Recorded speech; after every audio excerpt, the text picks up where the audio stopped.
यीशु को था पहली वाली, दूसरी वाली, तीसरी वाली। यीशु ने कहा वहां पर कोई विवाह नहीं होंगे, स्वर्ग में कोई शादियां नहीं होंगी, स्वर्गदूतों के समान होंगे। वो डिजायर, वो इच्छा भी खत्म हो जाएगी लोगों की, और वो पवित्र परमेश्वर के साथ रहेंगे। हालेलुया। समझ रहे हैं विवाह क्या है? एक परिवार, एक प्रोटेक्शन, एक वंश को बढ़ाना, एक है ना, एक संसार इसी से बनता है। लेकिन वहां पर ऑलरेडी फिक्स वाले लोग होने हैं, वहां पे घटने बढ़ने नहीं। जो एक बार गया तो गया, वही रहेगा फिर। हालेलुया। और वो फिर ऐसा नहीं कि मरेगा, वो कभी मरेगा ही नहीं, वो हमेशा अनंत काल के लिए जीवित है, प्रभु के साथ है। हालेलुया।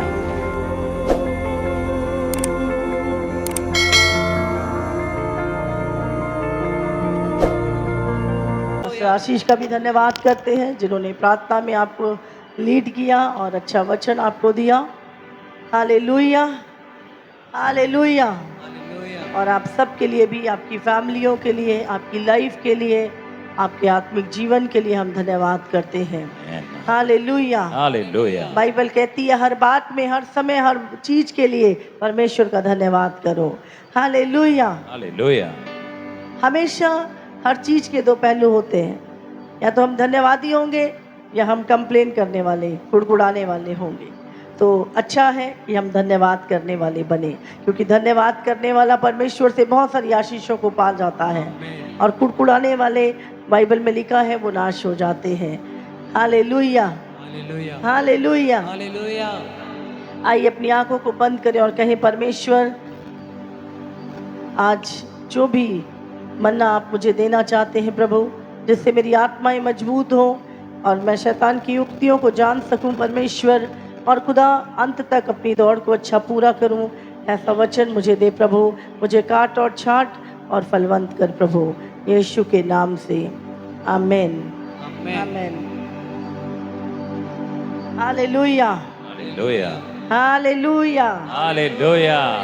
बीता हफ्ता हमारा कैसे निकल गया हमें पता ही नहीं चला। इतनी जल्दी पूरा वीक निकलता है। और पिछले दिनों में बहुत सारी सभाएं हुई और फास्टिंग प्रेयर 24 घंटे की, यूथ मीटिंग जो स्पेशल मीटिंग थी हमारी, और सचमुच प्रभु का धन्यवाद करते हैं सारी बातों के लिए कि परमेश्वर हर दिन हमें नया बल देता है कि हम परमेश्वर के कार्यों को कर सके। हालेलुया, हालेलुया। हालेलुया। हालेलुया।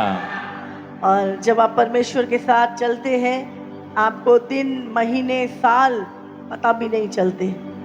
आप आनंद में, आपका समय निकल जाता है। हालेलुया। हालेलुया। और बिना परमेश्वर के एक दिन भी निकालना मुश्किल होता है इंसान के लिए। हालेलुया। हालेलुया। तो इसीलिए प्रभु की हजूरी में चलना, क्योंकि प्रभु की हजूरी क्या है? प्रभु की हजूरी में आनंद की भरपूरी है। हालेलुया। नहीं तो इंसान अगर प्रभु की हजूरी में नहीं है, आनंद की भरपूरी में नहीं है, तो फिर वो कहाँ है? चिंताओं में, टेंशन में, प्रॉब्लम्स में, बोझ में। इसीलिए हमें क्या करना है? प्रभु की हजूरी में चलना है। बोलो, प्रभु की हजूरी में चलना है। प्रभु की हजूरी में क्या है? आनंद की भरपूरी है। Hallelujah, hallelujah.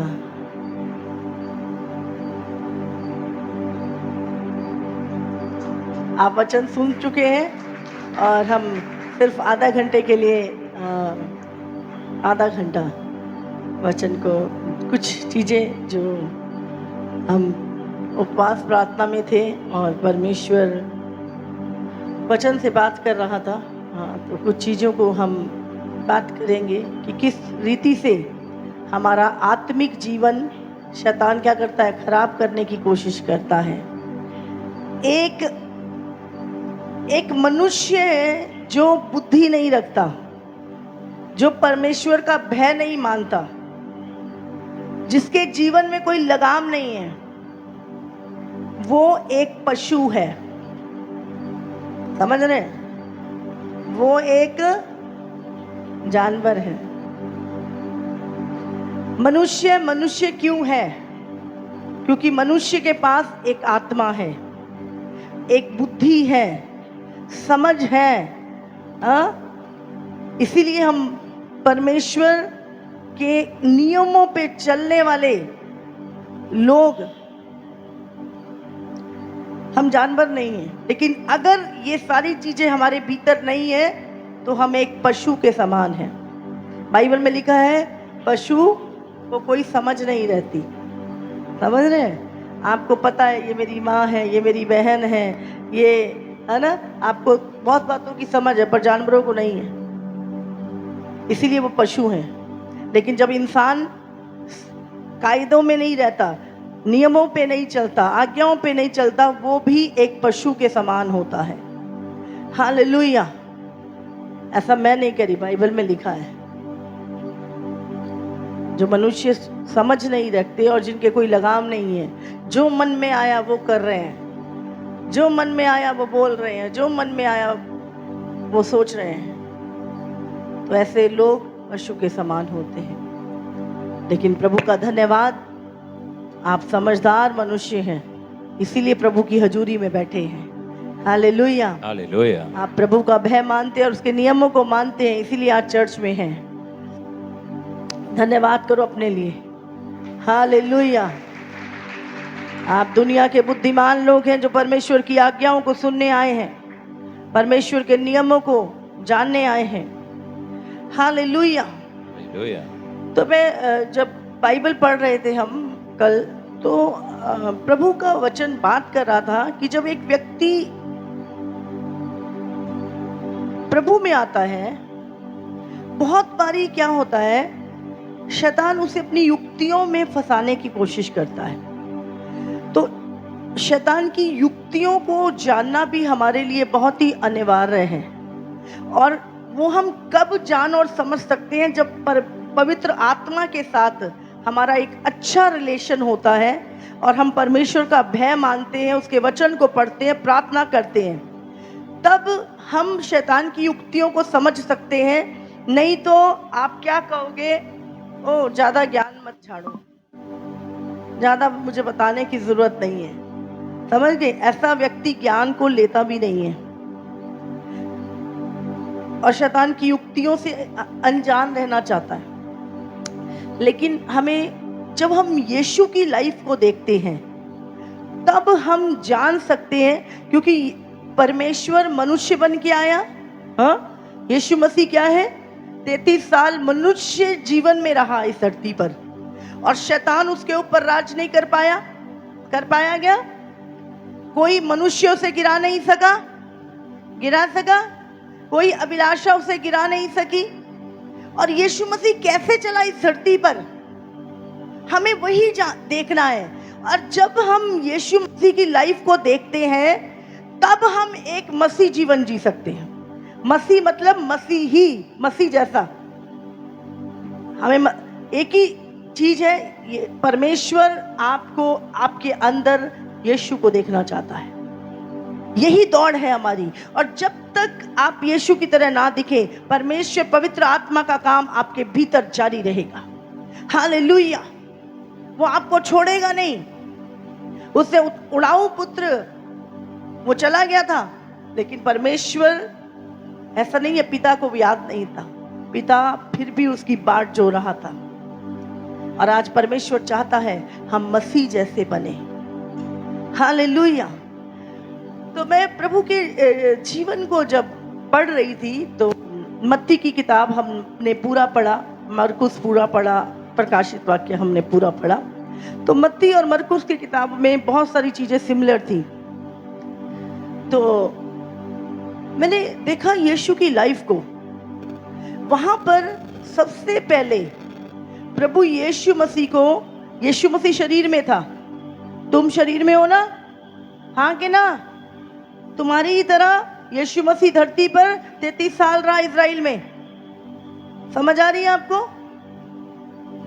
तो उसके भी एक नाक, 2 कान, 2 आंखें, हमारी जैसा भूख लगती थी, खाना खाता था, सब कुछ। पर परमेश्वर मनुष्य बन के आया, याद रखिए। क्यों? ताकि हम भी सीख सकें कि हमें चलना कैसे है। हालेलुया।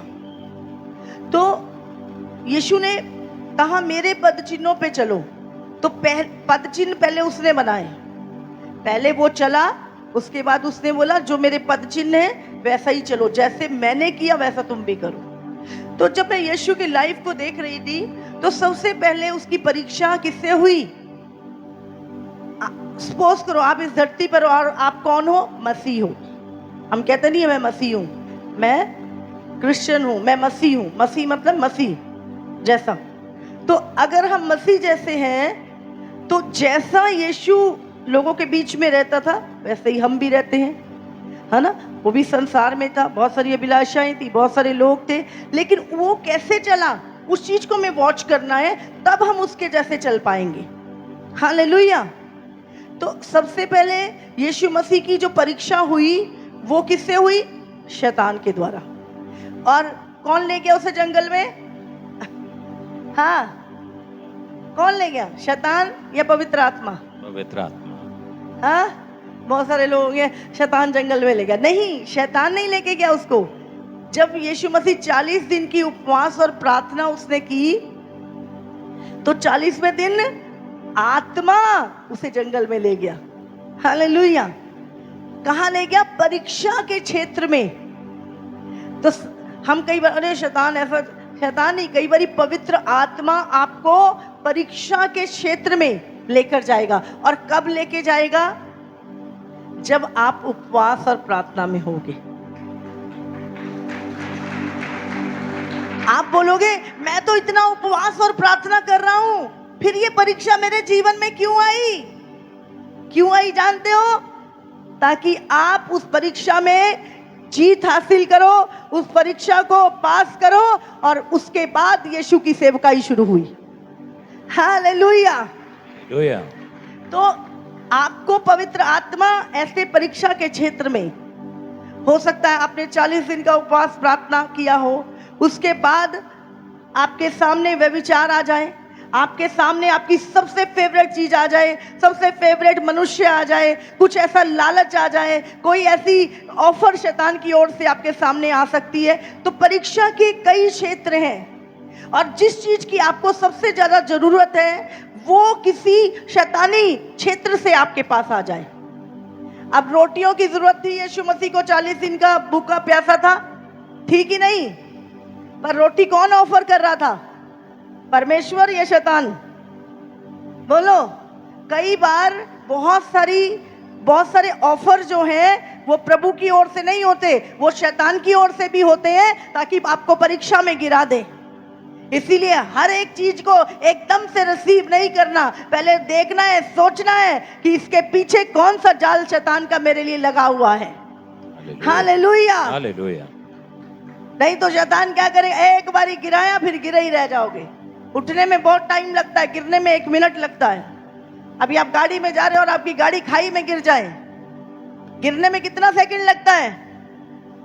1 सेकंड में गाड़ी नीचे, लेकिन निकालने में क्रेनें लगती हैं। फिर हाँ, फिर भी सिर फूट ही जाता है, कुछ ना कुछ नुकसान तो हो ही जाता है इंसान का। इसीलिए गिरने बहुत संभल के रहिए, शैतान गिराने के लिए हमें आता है हमेशा। तो यीशु मसीह की परीक्षा, और दूसरा उसने क्या किया? मैं इस पूरी दुनिया का धन तुझे दे दूंगा। तीसरी परीक्षा, प्रभु को परखना। अगर तू प्रभु का पुत्र है, फिर तेरे जीवन में ऐसा क्यों हो रहा है? तेरे जीवन में ये आशीष क्यों नहीं है? हाँ, अपने प्रभु से कहे गिर जा और वहां से दूत तुझे बचा लेंगे। तो बहुत सारी बात क्या है, शैतान हमेशा बातों में फंसाता है। हालेलुया। ये परीक्षा शैतान के द्वारा यीशु मसीह की ली गई, लेकिन यीशु मसीह ने सही आंसर किया, वचन से आंसर किया, और उसने उस परीक्षा में ना तो उसने अपनी भूख को, ना अपनी ज़रूरत को पहला स्थान दिया, ना अपनी भूख को, और ना दुनिया का किसी चीज़ का लालच और लोभ किया, और ना परमेश्वर को परखा। ये 3 परीक्षाएं हमेशा आपकी लाइफ में आएंगी।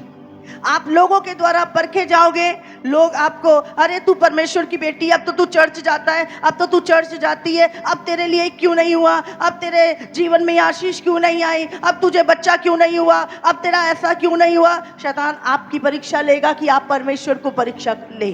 आपका विश्वास खत्म हो जाए। हालेलुया। और दूसरी चीज, वो आपको धन का लालच देगा। हमेशा शैतान आपके अंदर की पीस को चुरा लेगा और आपको धन में फंसा देगा। और तीसरी चीज, जो आपकी उस समय की नीड होगी उसे शैतान ऑफर करेगा आपको, ताकि आप परमेश्वर से दूर हो जाएं। आपको ये तीनों परीक्षा के क्षेत्र हैं जो हर मनुष्य के ऊपर आते हैं, जो विश्वास में चल रहा है, मसीह के साथ चल रहा है। हालेलुया। हालेलुया। कितनों को समझ में आ रहा है? यीशु ने कहा, जो अगर हरे पेड़ के साथ ऐसा हुआ तो सूखे के साथ नहीं होगा। हाँ, समझ आ रही है? अगर यीशु के साथ ये चीजें हुई तो आपकी लाइफ में 100%, अगर आप प्रभु के साथ चल रहे हो, आएंगी ही आएंगी। और अगर आप उसमें पास होते हो, फिर देखो फिर क्या हुआ। जब यीशु मसीह ने ये सब कर लिया तो स्वर्गदूत आकर यीशु मसीह की सेवा टहल करने लगे। हालेलुया। हालेलुया। अंदर से मजबूत स्टैंड, अंदर से गिरना नहीं, अंदर से लालच को लेके नहीं आना। अगर आपका स्टैंड मजबूत रहा, शैतान, आपको पता नहीं, स्वर्ग आपकी सेवा करेगा कि वो चीजें जो आपने छोड़ी होंगी, कई गुना हो आपको परमेश्वर वापस करेगा। 100 गुना होकर जो चीजें आपने मसीह के कारण शैतान के ऑफर को ठुकराया है, वो 100 गुना होकर आपके पास आएंगी स्वर्गदूतों के द्वारा। आमीन। हालेलुया। हालेलुया। स्वर्गदूत उसकी सेवा टहल करने लगे। और दूसरी परीक्षा, पहली परीक्षा, अच्छा कब आई परीक्षा बताओ? बोलो।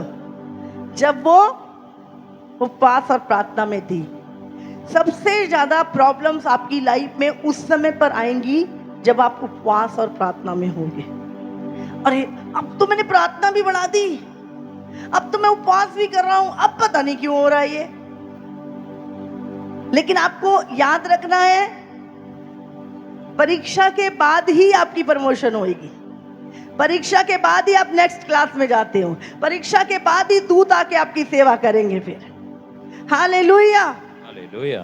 और दूसरी जो परीक्षा मैंने देखी, जब यीशु मसीह एक नॉर्मल लाइफ को जी रहा था, तो उसकी परीक्षा लोगों के द्वारा हुई। पहली परीक्षा डायरेक्ट शैतान के द्वारा, और दूसरी परीक्षा, ये मैं यहाँ पे स्टडी करके नहीं आई हूं, ये डायरेक्ट मन्ना आया ऊपर से आज के लिए।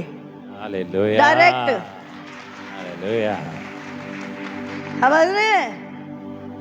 ये वो नहीं है कि हाँ जी 2 घंटे बैठ के मैं स्टडी करती हूँ पहले और फिर आपको डायरेक्ट आत्मा में मन्ना आता है और वो आपकी आत्मा में डायरेक्ट जाता है। इसीलिए याद रखिए, वो चर्च नहीं है जहाँ पे सीखी हुई या पढ़ के बातें सुनाई जाती हैं। ये वो चर्च है जहाँ पे पवित्र आत्मा डायरेक्ट आत्मा में डालता है चीजें, और वो आपकी आत्मा में सप्लाई होती है और फल को लेकर आती है। आमीन। हालेलुया।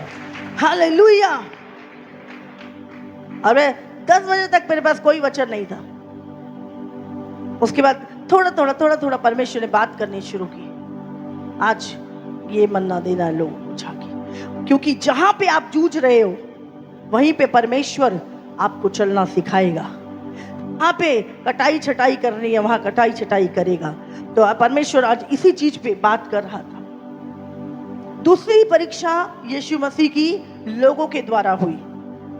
हाँ, लोग क्या करते हैं, जब आपका स्टैंड प्रभु में होता है, जब आप परमेश्वर की आवाज को सुन के वही करते हो, तो फिर शैतान लोगों को, और लोग भी कौन से, धर्मी दिखाने वाले अपने आप को लोग, वो लोगों के द्वारा आपकी परीक्षा करता है। समझ रहे? अच्छा, यीशु को कहते, यीशु ये बता, कैसर को कर देना ठीक है, ये गलत है? हाँ? अब यीशु मसीह कहता भी गलत है तो राजा तो बैरी करता। हाँ?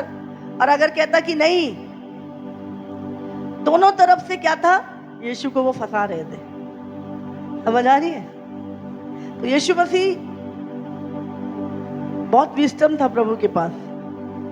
जब आप प्रभु का भय मानते हो और आज्ञाओं मानते हो ना, तो आपके पास विजडम होता है, आपको उत्तर देना आता है दूसरे व्यक्ति को, क्योंकि आप चलते हो प्रभु की आज्ञाओं पे, और आज्ञाओं पे चलने वाला, भय मानने वाला विजडम से भरा हुआ होता है। हालेलुया। हालेलुया। अब यीशु मसीह को कहते, यीशु मसीह ने बोला कि राजा को कर कौन देता है, उसके पुत्र या उसकी प्रजा? तो उन्होंने बोला प्रजा। तो उसने बोला पुत्र बच गए। उसको क्या बता रहा था, हम कौन है? उसने बताया मैं राजाओं के राजा का पुत्र हूं। हाँ, तो ये पूरी सृष्टि क्या है, मेरी है, मुझे कर देने की जरूरत नहीं है। टैक्स तो वो देगा ना जो तो किसी का यूज कर रहा है। हम सरकार की चीजें यूज करते हैं इसलिए टैक्स देते हैं, लेकिन वो तो अपने बाप की चीजें यूज कर रहा है। ये सृष्टि हमारे बाप ने बनाई है। हाँ, तो हमें टैक्स देने की जरूरत नहीं है। समझ आ रही है? तो यीशु मसीह सवाल कर रहा है। उसने बोला टैक्स कौन देते हैं, कर कौन देता है, पुत्र या जनता? तो उसने जनता। बोले पुत्र बच गए, फिर भी उसने कहा कोई बात नहीं। हाँ, उसने बोला सिक्का लेके आओ एक। वो एक सिक्का लेके आए और उसने बोला इसके ऊपर किसकी फोटो है? उन्होंने कहा कैसर की।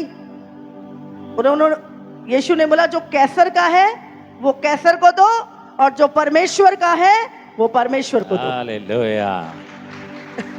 हालेलुया। और जब मैं बाइबल पढ़ रही थी, मैं हैरान, प्रभु का क्या सटीक उत्तर होता परमेश्वर का। कोई उसे अपनी बातों में फंसा नहीं पाता था। लेकिन कई बार क्या होता है, फंस जाते हैं। हमारे सामने कुछ ऐसे सवाल कोई पूछ ले, हाँ, हमारी हालत खराब हो जाती है। क्यों? हम उस डर में नहीं चल रहे होते। तो यहाँ पर, और फिर किसी को हिम्मत नहीं हुई यीशु मसीह से सवाल करने की। हालेलुया। हालेलुया। दूसरी जगह पे मैं आपको वचन भी पढ़ा दूंगी। चलिए पढ़ लेते थोड़ा बहुत। मत्ती आप लिख लो 22 उसका 13 से 22।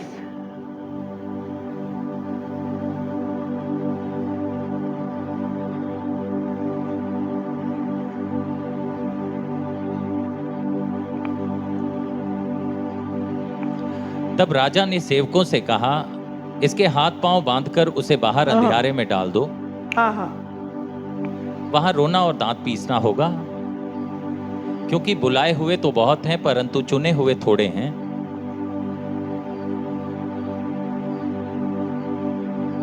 दूसरा पढ़े, मत्ती 19 निकालें।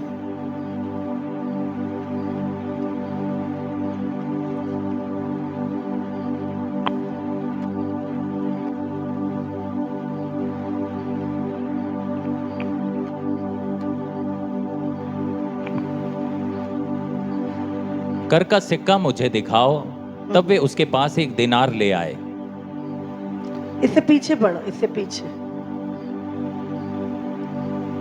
13 से पढ़ो, नहीं 18 से पढ़ो। ठीक है, यहाँ से पढ़ो। अतः उन्होंने अपने चेलों को हेरोदियों के साथ उसके पास यह कहने को भेजा, हे गुरु, हम जानते हैं कि तू सच्चा है। हाँ, हम जानते हैं तू सच्चा है। जानते थे वो सच्चा है। हाँ, और परमेश्वर का मार्ग सच्चाई से सिखाता और है। परमेश्वर का मार्ग सच्चाई से सिखाता है, और किसी की परवाह नहीं करता। और किसी की परवाह नहीं करता। क्योंकि हाँ, तू मनुष्यों का मुंह देखकर बातें नहीं करता। तू मनुष्यों मुंह देखकर बातें नहीं करता, तू सच्चाई पे चलता है, हम जानते हैं। इसलिए हमें बता, तू क्या सोचता है, कैसर को कर देना उचित है कि नहीं? समझ रहे हैं? फंसा रहे हैं यीशु मसीह को। आपको भी लोग अपनी बातों में फंसाते हैं जब आप मसीह में सही चलते हो। हाँ, क्या पूछ रहे हैं? इसलिए हम, तू सच बोलता है, तू किसी की परवाह नहीं करता, तू मुंह देखी बातें नहीं करता, इसीलिए हमें बता कि तू क्या सोचता है, कैसर को कर देना उचित है या नहीं। हाँ, यीशु ने उनकी दुष्टता जानकर कहा, हे कपटियों, मुझे क्यों परखते हो? हाँ, यीशु ने उनकी दुष्टता जानकर कहा, हे कपटियों, मुझे क्यों परखते हो? जो कपटी लोग होंगे ना, वो आपको परखेंगे। जो दुष्ट लोग होंगे वो भी आपको जानबूझ के कि आप गिर जाओ प्रभु में, आपको परखेंगे। आगे। कर का सिक्का मुझे दिखाओ। तब वे उसके पास एक दिनार ले आए। हम्म उसने उनसे पूछा, यह छाप और नाम किसका है? उन्होंने उससे कहा, कैसर का। तब उसने उनसे कहा, जो कैसर का है वह कैसर को दो, और जो परमेश्वर का है वह परमेश्वर को दो। हाँ, ये सुनकर उन्होंने अचंबा किया और उसे छोड़कर चले गए। आगे।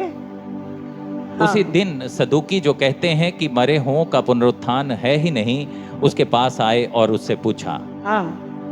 हे गुरु, मूसा ने कहा था कि यदि कोई पुरुष बिना संतान मर जाए तो उसका भाई उसकी पत्नी से विवाह करके अपने भाई के लिए वंश उत्पन्न हाँ, करे। यहाँ पर हम अगर इसको पूरा पढ़ें तो उसमें लिखा है कि उससे पूछने लगे कि प्रभु, मूसा व्यवस्था में लिखा है कि यदि कोई भाई मर जाए तो दूसरा भाई उससे शादी करे और उसके लिए वंश उत्पन्न करे। तो ऐसे 7 भाई थे और वो सातों मरते गए और वो सातों की पत्नी बन गई, लेकिन फिर वो भी मर गई। तो जब पुनरुत्थान होगा और सब लोग जी उठेंगे तो उस समय पर वो किसकी पत्नी होगी? देखो, आप समझ रहे हैं कहाँ से इतना दिमाग। मैं कई बार सोचती हूँ इतना कपट में दिमाग चलता है लोगों का, दुष्टता में चलता है, चालाकियों में चलता है। अगर इतना दिमाग सीधे प्रभु के वचन को मानने में चल जाए तो कितनी बड़ी आशीष पा सकते हैं। लेकिन कपटी लोग ऐसा करते नहीं हैं। कपटी लोग हमेशा दुष्टता ही उगलते हैं। हाँ, अभी यीशु मसीह क्या कहता है, पढ़ेंगे इसे।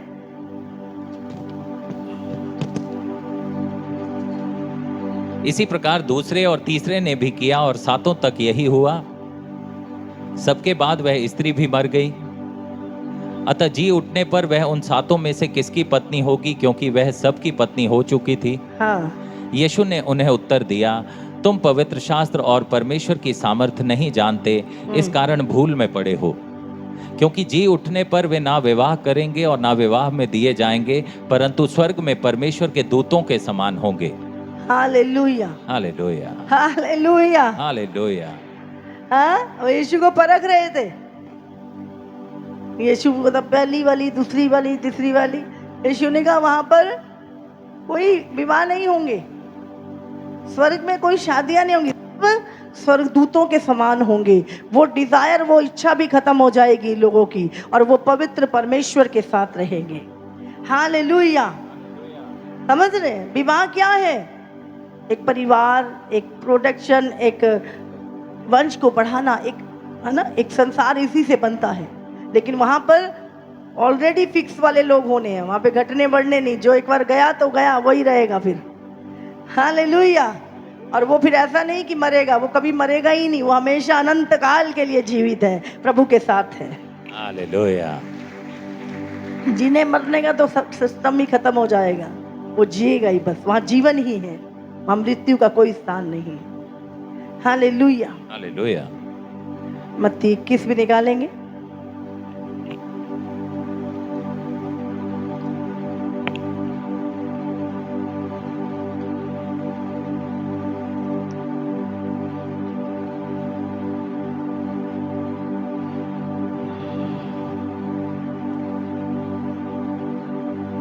तेईस पढ़े।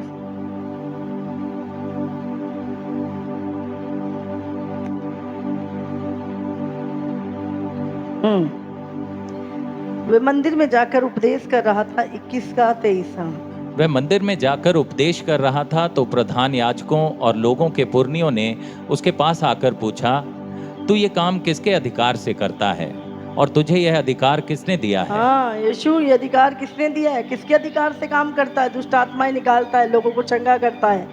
हाँ। यीशु ने उनको उत्तर दिया, मैं भी तुमसे एक बात पूछता हूँ, यदि वह मुझे बताओगे तो मैं भी तुम्हें बताऊंगा कि यह काम किस अधिकार से करता हूँ। अभी यीशु मसीह भी स्मार्ट हो गया है यहाँ पे। यीशु मसीह कहता अभी तुम बताओ पहले मुझे, तुम मुझसे बहुत पूछते हो, अभी तुम बताओ। जब उनकी बारी आती है तो दौड़ लेते हैं फिर।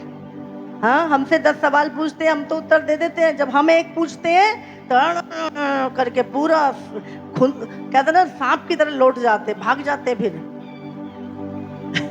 हाँ, पढ़ो। यूहन्ना का बपतिस्मा कहाँ से था, स्वर्ग की ओर से या मनुष्यों की ओर से। हाँ तब वे आपस में विवाद करने लगे। यदि हम कहें स्वर्ग की ओर से, तो वह हमसे कहेगा, फिर तुमने उसका विश्वास क्यों ना नहीं किया? हाँ और यदि कहें मनुष्यों की ओर से, तो हमें भीड़ का डर है, क्योंकि वे सब यूहन्ना को भविष्यवक्ता मानते हैं। समझ रहे हैं? हाँ फिर अतः उन्होंने यीशु को उत्तर दिया, हम नहीं जानते। उसने भी उनसे कहा, तो मैं भी तुम्हें नहीं बताता कि ये काम किस अधिकार से करता हूँ। हालेलुया। समझ आ रही है? तुम नहीं बताते मुझे, बताओ किसकी ओर से था यूहन्ना का बपतिस्मा? हाँ? अरे बोलेंगे स्वर्ग की, तो तुमने क्यों विश्वास क्यों नहीं किया? और अगर बोलेंगे कि मनुष्य की, तो वो सबको पता है वो भविष्यवक्ता है। फंस गए। बोले हम नहीं जानते। यीशु मसीह कहता फिर मैं भी नहीं तुम्हें बताता कि मैं किस अधिकार से करता हूँ। हालेलुया। हालेलुया। तो जब हम यीशु की लाइफ को पढ़ते हैं, तो सेम सिचुएशन हमारे जीवन में आती है, सेम परिस्थिति हमारी लाइफ में आती है। लोग हमें परखने आ जाते हैं। हाँ? अगर तू परमेश्वर का पुत्र है, तू अपने आप को परमेश्वर मसीह कहते हो, फिर तुम्हें आशीष क्यों नहीं मिल रही? फिर तुम्हारा बच्चा क्यों नहीं सुधर रहा? फिर तुम्हारे ये बाल क्यों नहीं आ गए? फिर तुम्हारा ये काम क्यों नहीं चल गया? फिर तुम्हारे बच्चा क्यों नहीं हो गया? हाँ? और इस तरीके से बहुत सारे सवाल क्या करेंगे लोग तुमसे पूछते हैं। लेकिन परमेश्वर किसी को यूं ही नहीं देता। पहले परमेश्वर चाहता है आप विश्वास करें और जान ले कि ये आपका पिता है, और उसके जब आप पुत्र बन जाएंगे और परमेश्वर की आज्ञा में चलेंगे, तो आशीष भी आपकी होगी। हालेलुया। हालेलुया। नहीं तो आशीष लेके भी लोग बहुत सारे घर पे बैठे हैं आज, जो कहते हैं हम मसीह को जानते ही नहीं है।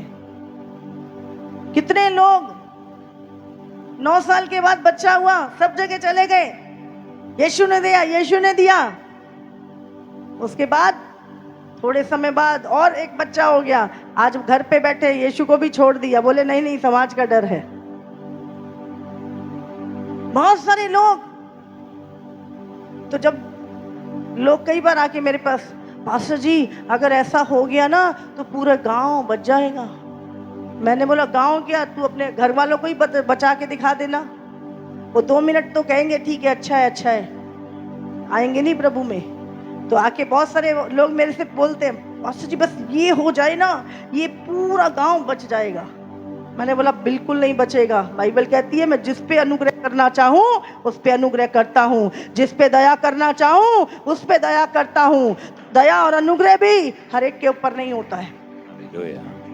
और आपका चमत्कार देखने से नहीं, अगर ये लाखों चमत्कार होने से भी लोग नहीं बचे, और तो अगर ये चमत्कार भी हो गया, जिससे नहीं मानना, नहीं विश्वास करना, वो कभी नहीं करेगा। इसीलिए हम उस चीज को अपना आइडल और वो ना बना ले।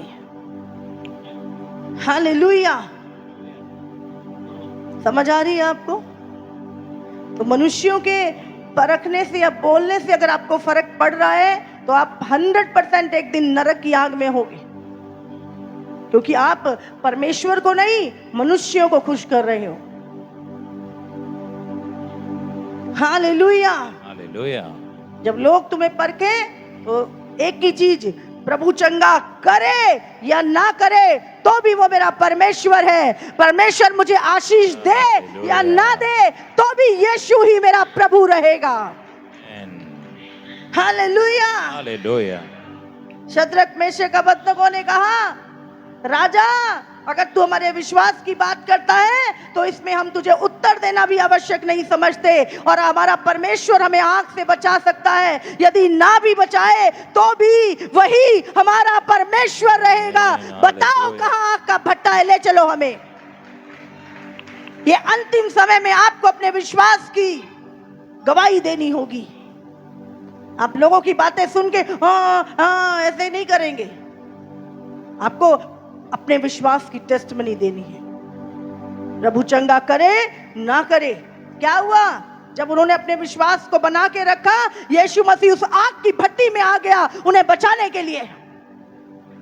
जब आप विश्वास में खड़े रहेंगे, किसी मनुष्य की बातों से आपको कोई फर्क पड़ने वाला नहीं। आपका विश्वास का स्टैंड अगर रहा तो यीशु आपको 100 गुना देगा और वो आपके साथ आग की भट्टी में उतर आएगा।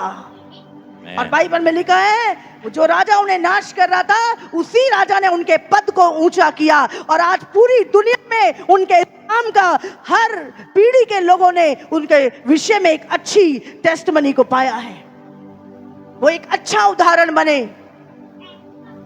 हालेलुया।